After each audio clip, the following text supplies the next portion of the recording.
Ang mga pamilya nyo po, ilang taong anibersaryo na? Simulan natin doon sa panahon na ikinasal yung mag-asawa at nagkaroon ng mga anak, ilang taon na?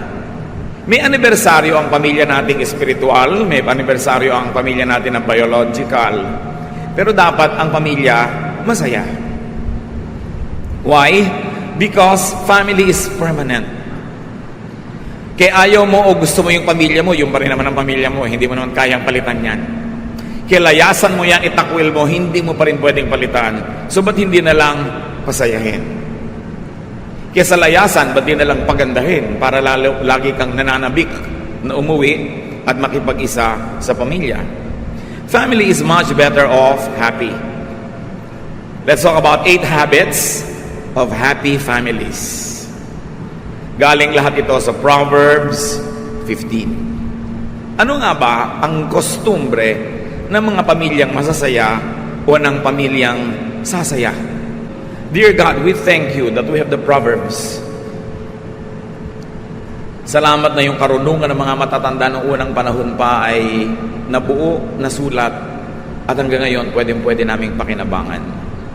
Nananalig kami na ang mga karunungan ito sa inyo nagmula at itinuro nyo sa marami mga saling lahi, at ngayon nais naming makinabang.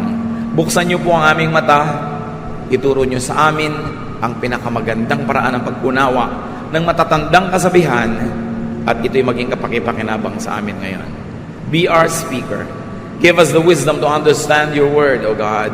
Lead us so our families will be happier, will be better. All for your glory. And we pray in the name of Jesus our Lord. Amen. Proverbs 15, I'll be reading from the Contemporary English Version. A kind answer soothes angry feelings, but harsh words stir them up. Kind words are good medicine, but deceitful words can really hurt. In happy families, members speak kindly and truthfully to one another. Kung tayo ay polite sa mga strangers, kung tayo ay may nire-reserbang good manners, good words sa mga boss sa opisina, sa mga customers ng ating negosyo, higit lalo dapat pinakamagaganda yung salita na binibitiwan sa mga miyembro ng pamilya. Kasi yung customer, pwede namang maputol ang relasyon nyo. Yung mga boss mo, mag-resign ka lang, hindi mo na boss yan, pero ang pamilya mo, pamilya forever. Kaya dapat maganda ang salita. Mabait, hindi nakakagalit, hindi nakakapagpalabas ng kabangisan ng kapwa, kundi nakakapagpalabas ng kanyang kabaitan. We are polite. If you have to have a happy family, and if you already are happy, and you want to be happier, improve every day on this department. Politeness. Kagandahang asal.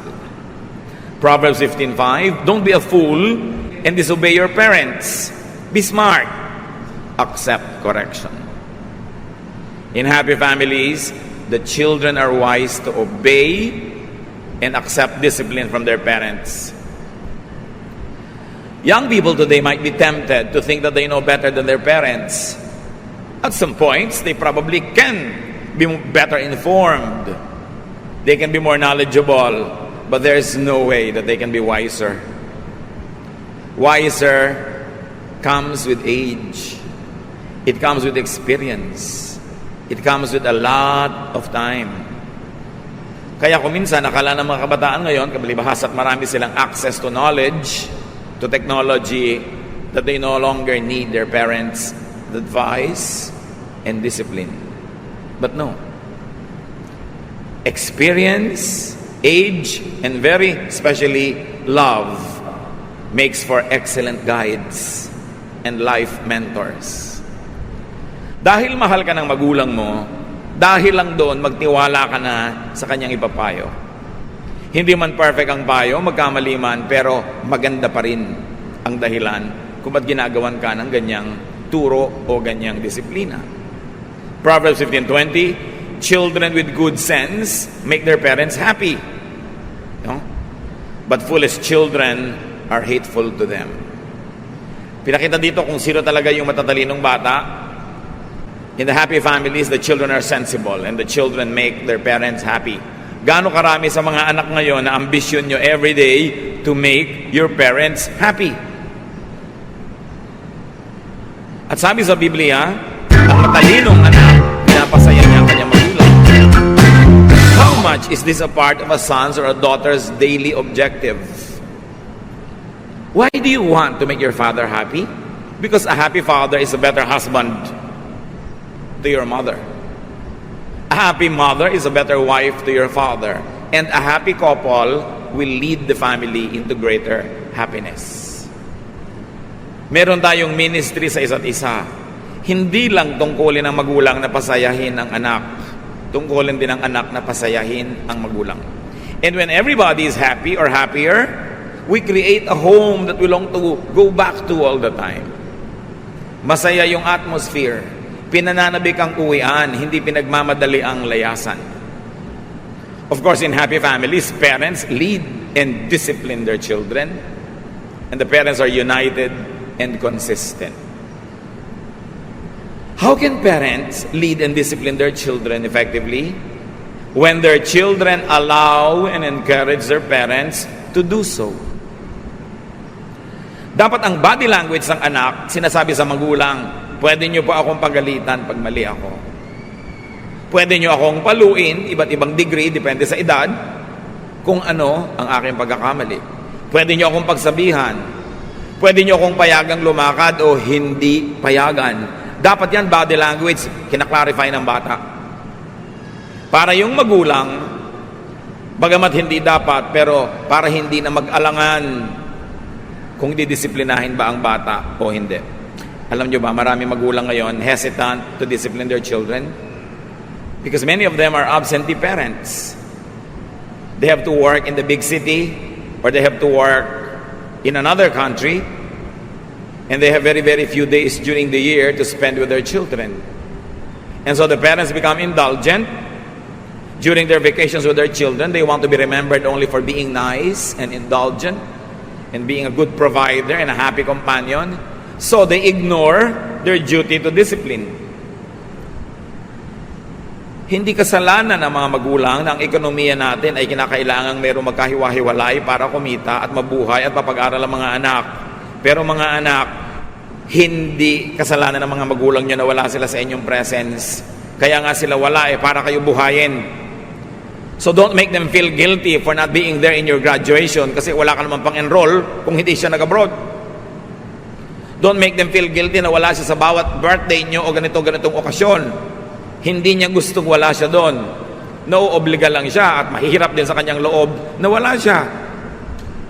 So pag nagbabakasyon ang inyong magulang, mga anak ng OFW, hindi magulang nyo lang may tungkulin na pasayahin kayo. Tungkulin nyo rin na pasayahin sila.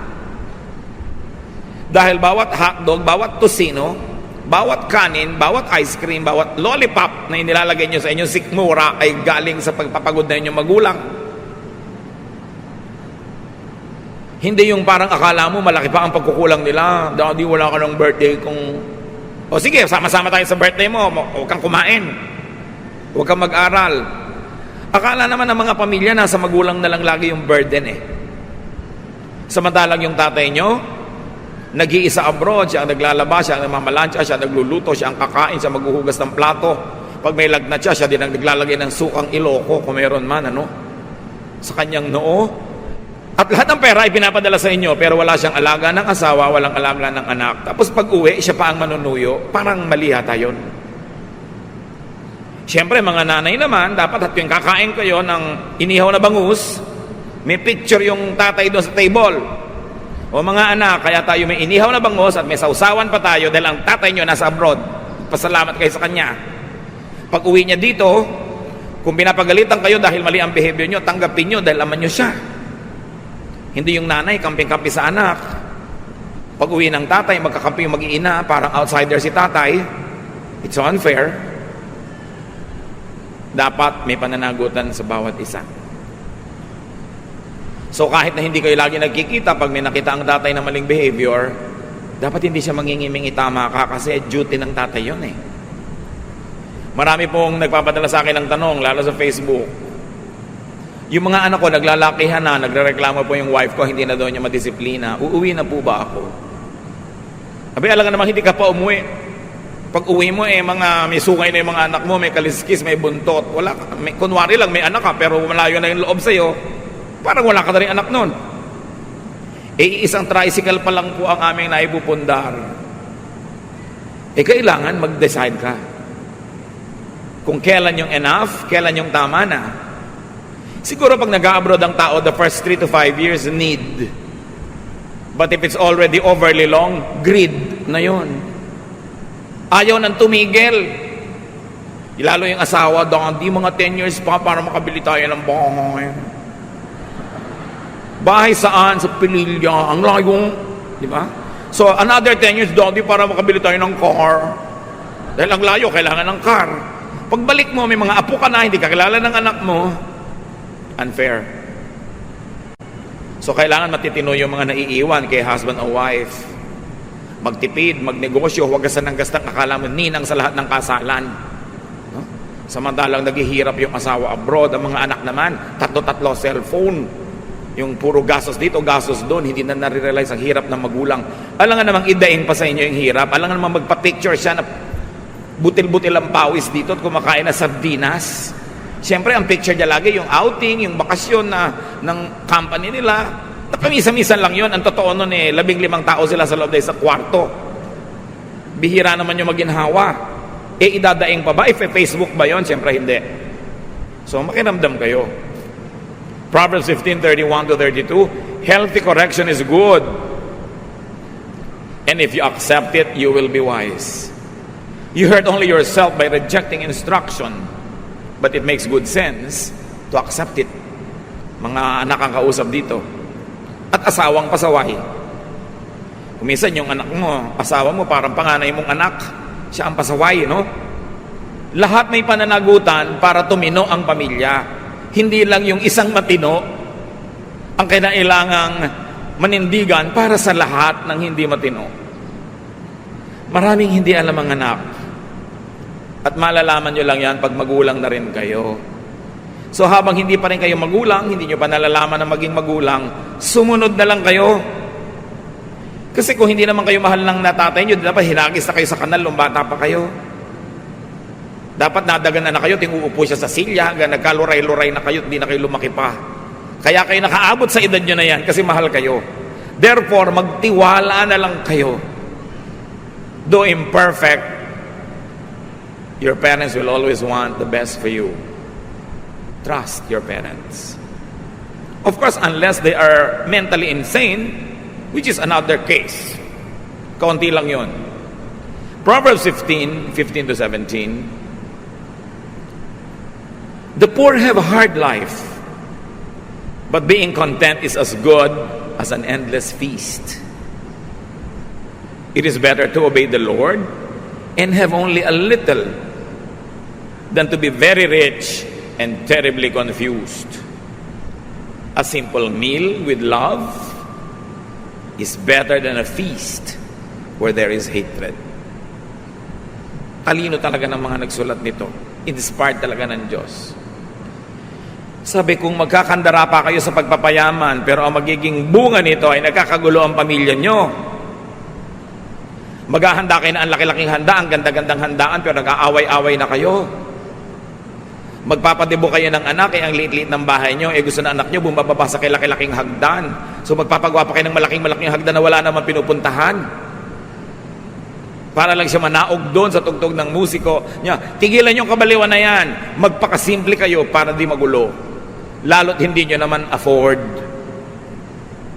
Ngayon, kung afford nyo, gagastos kayo ng 300,000, 400,000 sa party na hindi maaapektuhan ang inyong budget, hindi maaapektuhan ang inyong pagpapaaral sa mga anak, mga babayarin, hindi kayo mangungutang, di umarya kayo.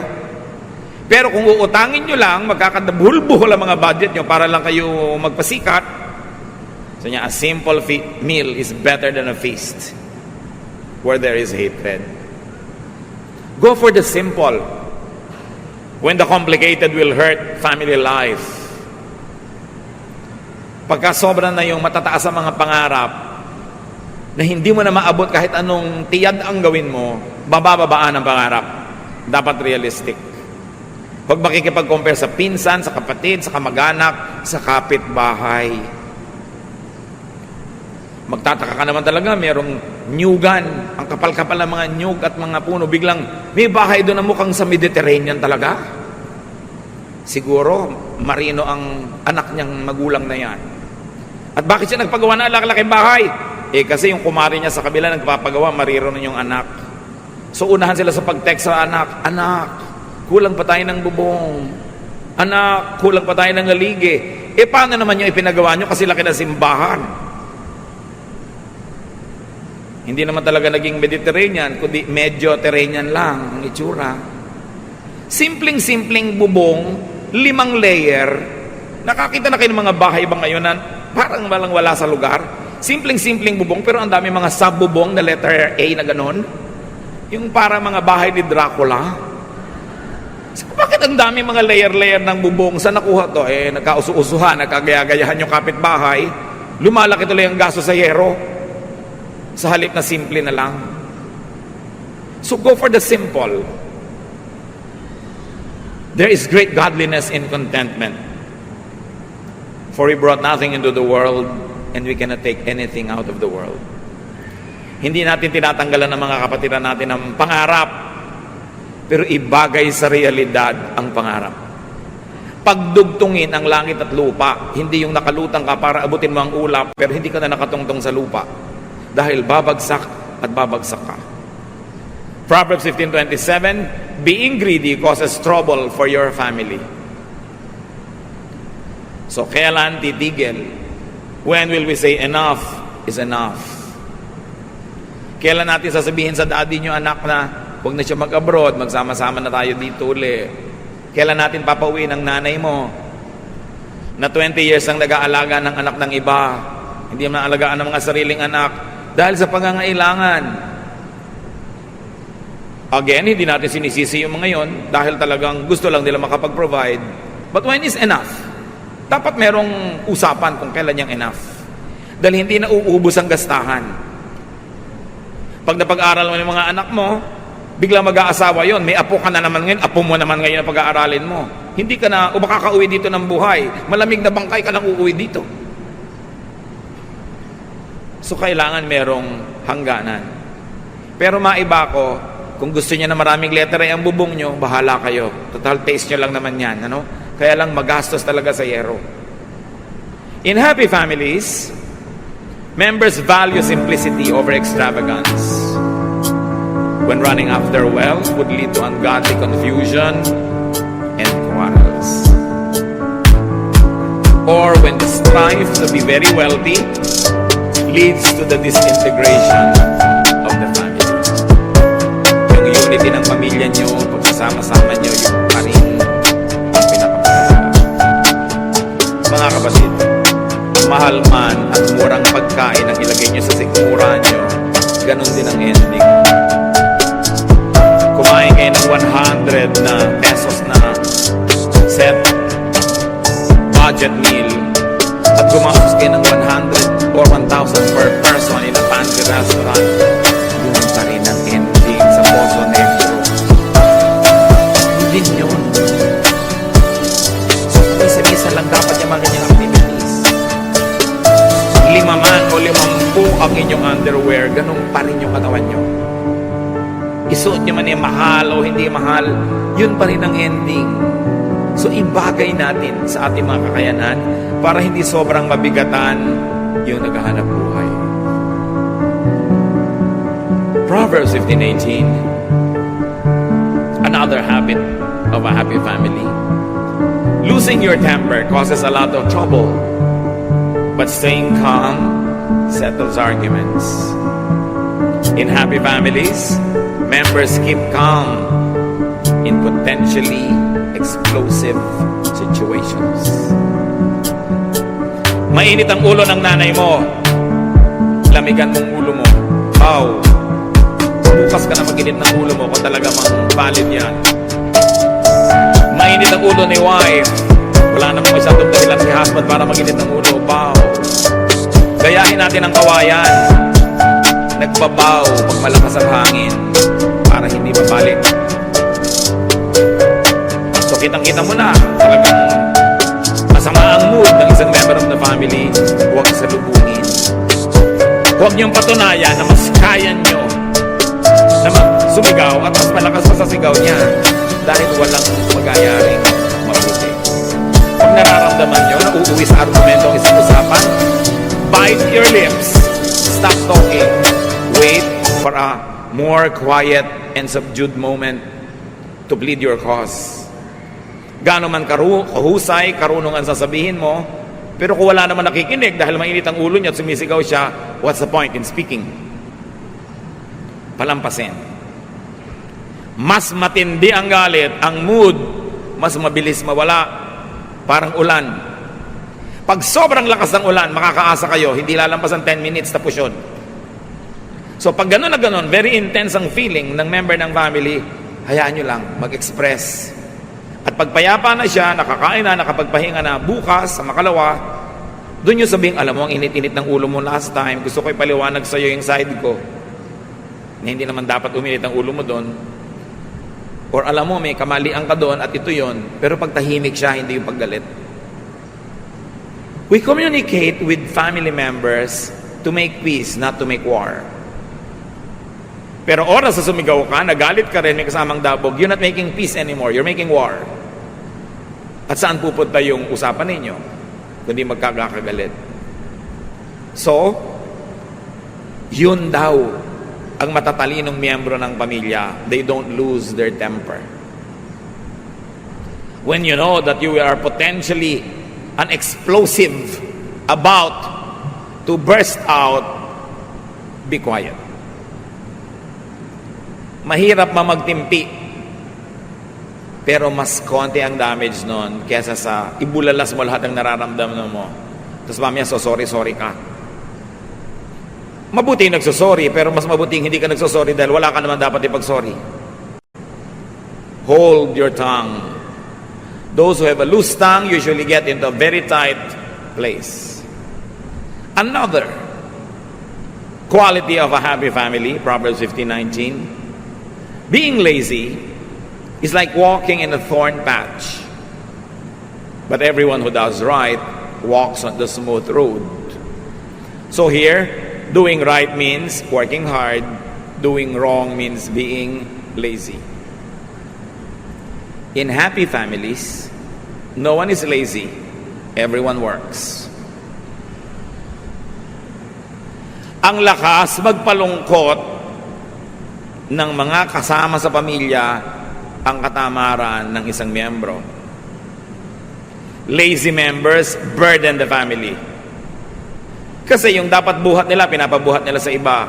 Yung dapat bayaran nila, pinapabayaran sa iba. Yung dapat gagawin nila, pinapagawa sa iba. You will cause unhappiness.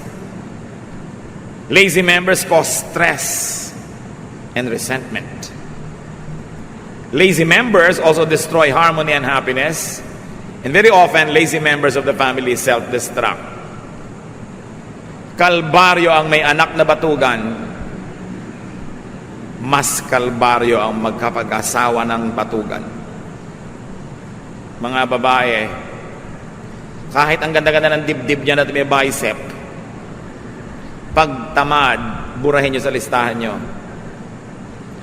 Ilang araw lang kayo magagandahan sa korte niya, mamaya inis na ang mararamdaman niyo buong buhay, pagbatugan, pagtamad. Kaya mga nanay, huwag niyong konsentihin ang mga tamad niyong anak. Kasi ite-turn over niyo sila sa mga papangasawa, walang kakwenta-kwentang tao, kawawa yung mga papangasawa. Yung mga tamad na ayaw magtrabaho pero gusto maganda yung cellphone. Mga walang ginagawa kundi magparumi ng damit, hindi naman marunong maglaba. Kain ng kain, hindi naman marunong magligpit ng plato o magluto. Sa family lahat natitrain yan. At madalas, hindi lagi pero madalas, behind a very tamad na anak ay isang konsentidorang nanay. Yung tamad na lalaking ganon, napangasawa mo ang tamad pala, kadalasan yung biyenan mo ang may kagagawan niyan kasi binaybi si tamad. Alam niyo bang magulang lang nakakapagtiyaga sa tamad, pero ang asawa hindi? Kung akala nyo na pagtsatsagaan kayo ng asawa nyo dahil ang tamad nyo, nagpa-private message na sa akin, tinatanong kung lalayasan na kayo. Pinipigil-pigil ko pa lang, ano? Baka akala nyo magtitiis yung mga babaeng yan forever, ha? Hindi kayo nakakaramdam. May himagsik ang bigla na lang sisiklab. Don't be too sure. Pagka wala kang ikino-contribute sa inyong family income, ikaw pa yung gastos at nambababae ka pa. Kadalasan, magkakasama sa isang tao yun. Huwag kang pa kasi sigurong pagtsatsagaan ka ng asawa mo forever. Proverbs 15:20-23. Without good advice, everything goes wrong. It takes careful planning for things to go right. Giving the right answer at the right time makes everyone happy. So another habit of a good family, good advice is given and taken.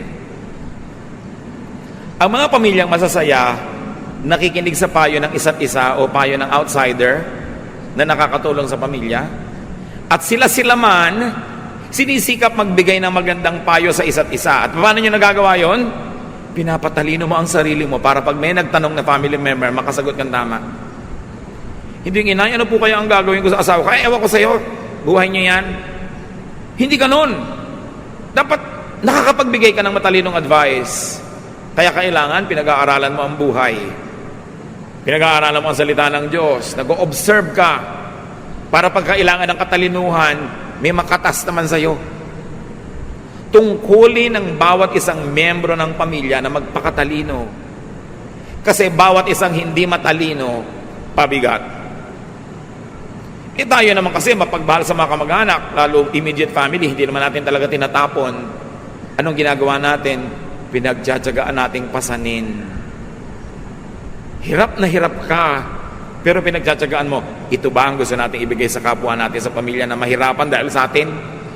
Dapat nahihirapan lang sa atin dahil sobra ka pang bata o sobra ka ng matanda kaya hindi mo na maalagaan ang sarili mo. Pero pag nasa gitna ka nun at malusog ka naman, hindi ka dapat problema, hindi ka dapat pasanin. Kasama ka sa lumulutas ng suliranin, hindi ikaw ang suliranin. This is what godliness is all about. So in happy families, that's what happens. Good advice is given and taken. And their diligent search for wise advice produces happiness. Pagka nalulutas sa mga suliranin, lumiliwanag ang madilim, tumutuwid ang liko, ang kasunod nun, kasiyahan, kapahingahan. Proverbs 15:24-25. All who are wise follow a road that leads upward to life and away from death. The Lord destroys the homes of those who are proud. So in happy families, humility is prized and practiced. Hindi masaya ang pamilya na mayayabang ang miyembro. Pataasan, payabangan, patigasan ng loob, patagalang hindi kikibo. Hindi sasaya ang ganong pamilya. Ang sumasayang pamilya, yung una-unahan sa pagpapakumbaba. Pag may mali, una-unahan sa pagsusori. Pagka nagtampo, una-unahan sa pagkalimot ng tampo para ma-restore ang relationship. Ganun ang kasiyahan. Hindi yung gustong-gusto mo nang kausapin yung kapatid mo, pero mauna siya. Pag nakaramdam ka na gusto mo na, kahit di pa siya mauna, unahan mo na, dahil siguro inaantay din niya, mauna ka eh. Kaya ang sinasabi sa Bible, outdo one another in doing good. Not in doing bad. Kung magko-contest kayo sa loob ng pamilya, contest, pabaitan. Paiksian ng pagtatanim ng sama ng loob. Padali ang makipagbati kung nakipaggalit man. Even to outsiders. Ang isang taong mayabang, mapagmataas, kahit sa outsider, pabigat yon sa pamilya niya. Why?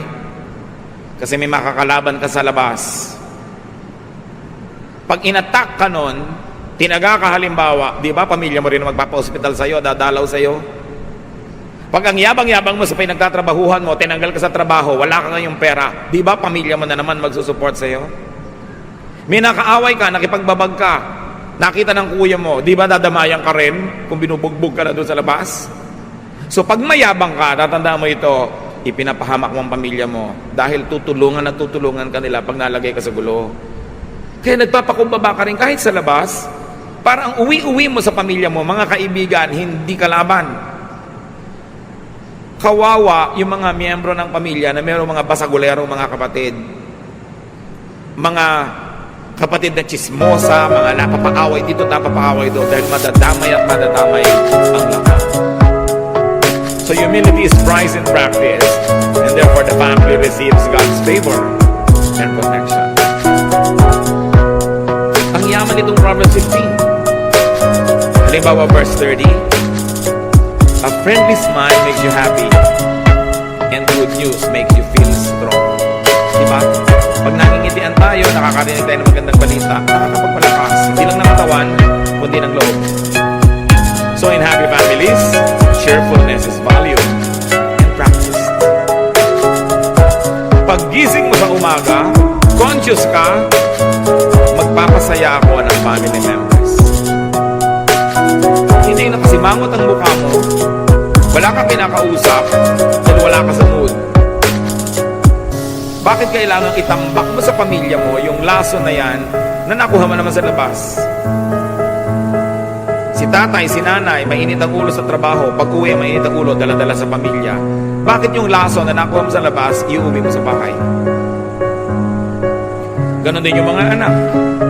Gagawa ka ng gulo, babagsak ka sa eskwela,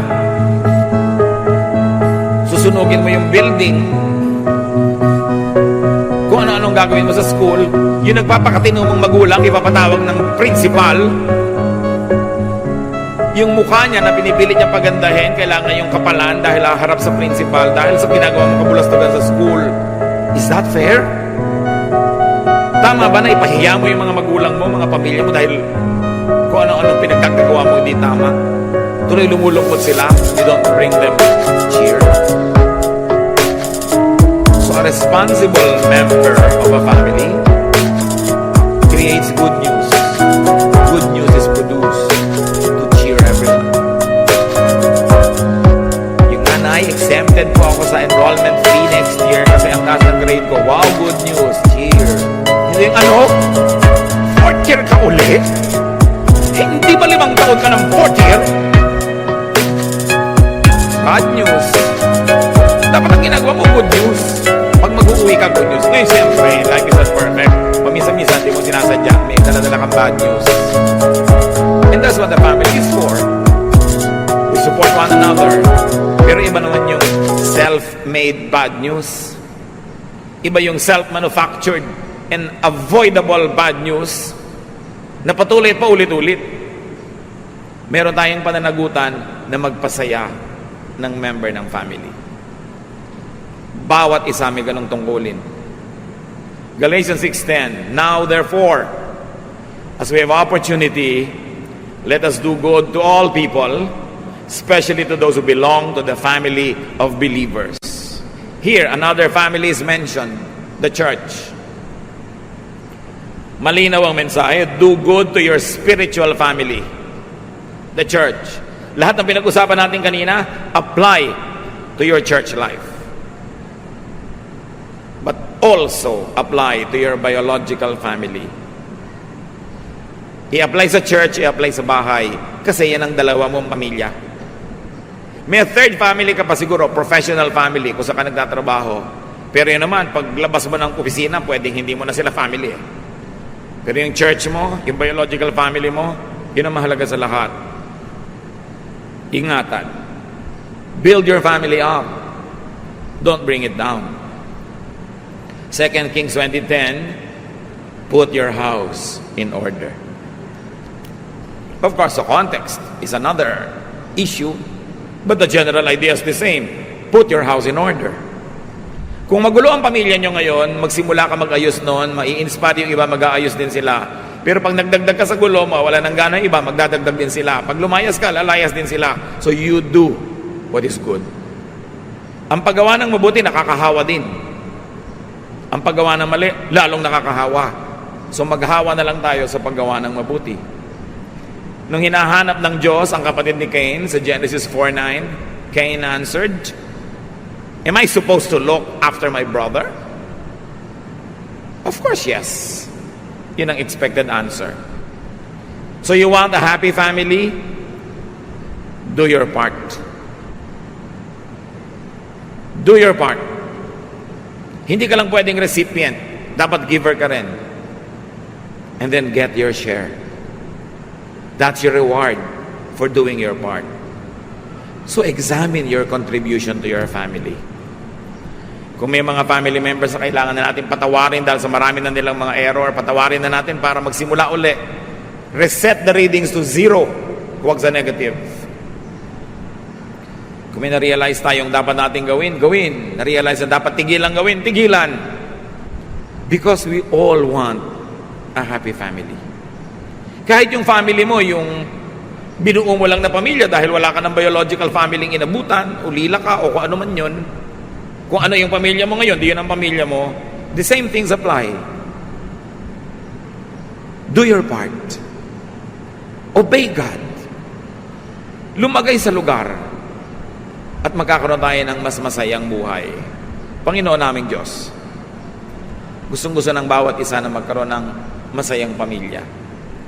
So turuan mo kami kung paano kami kikilos para maging positive influence kami sa buong family. Kung kami may mga kapintasan na ngayon ay natamaan ng liwanag, salamat at napansin namin para ituwid. At kung may nakita kami pwede pa namin idagdag, Lord, na contribution, empower us so we can be agents of peace, agents of goodness and godliness, agents of your Son, Jesus. Pagbulay-bulayan natin ng mga kapatid dito, pag-isipan, at nawa lahat tayo magkaroon pa ng higit lalong masayang pamilya. Mas buo, mas makabuluhan, at mas nasasandalan ng isa't isa. Dear Lord, as we ponder Proverbs, teach us to do our part.